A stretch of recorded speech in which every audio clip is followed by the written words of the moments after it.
আলহাজ মাওলানা মনসুর আলহাজ সদরপুরি সাহেব জিকির পড়াবেন মাওলানা মনিরুজ্জামান জিহাদি, মাওলানা দেলোয়ার হোসেন সাদিপুরি, মাওলানা রতন মিয়াজি, মাওলানা আব্দুল আলিম, মৌলভী আফসার আলী, মাওলানা আব্দুল আজিজ এবং অন্যান্য উলামা ইকরাম। ইসমেজা হাফেজ আব্দুল্লাহ, ইসমেজা আল্লাহ আল্লাহ আল্লাহ জিকির করবেন। তো সকলে ইসমেজা আল্লাহ আল্লাহ জিকির করবেন।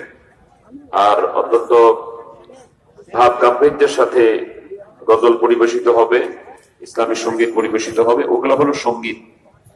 অনেকে মিলাই ফেলে যে এটা কি জিকির করে, অর্থাৎ জিকির হয় কিছু সঙ্গীতের তালে, আল্লাহর নাম, নবীজির নাম, ইসলামী সঙ্গীত, আউলিয়া ইকরামদের শান, এগুলি আলাদা জিনিস।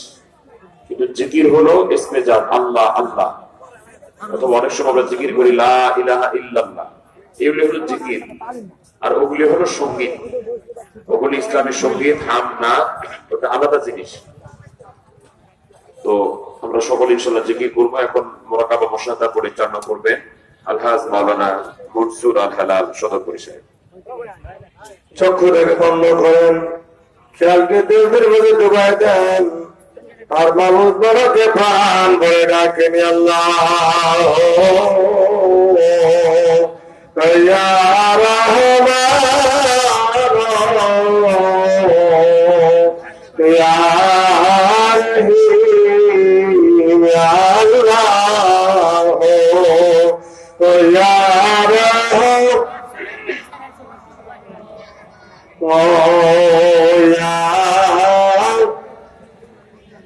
আদব বুদ্ধি মহাপদের সাহসের সঙ্গে আপন আপন চক্র থেকে বন্ধ করেন, দুনিয়াকে ভরে যান। খেয়ালকে চতুর্দিক থেকে ঘুরে ঘুরে মহাপদের সন্ধান করেন। আমার মালা পাক পবিত্র কালামের সাথ করেন বিসমিল্লাহির রহমানির রহিম। আফি আনফুসিকুম আফালা তুবসিরুন।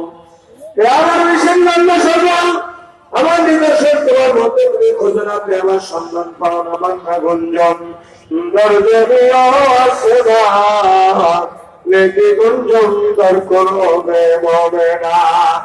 আসমান জমিন সাগর নগর ঘর পাহাড় পর্বত দেওয়ার সময় হয় না, গঞ্জায় সেনা জায়গা হয় না। আমার জায়গা হয় রবীন্দ্রের কালবের মধ্যে। আমি তার সে বান্দার কালবের জানার আগে বন্ধুর সঙ্গে জায়গা ধরে থাকি। আর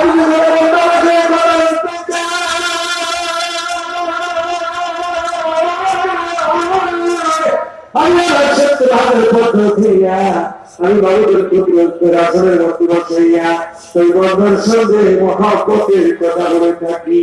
সেই দুনিয়াকে ভরে যান, সন্ধান করেন।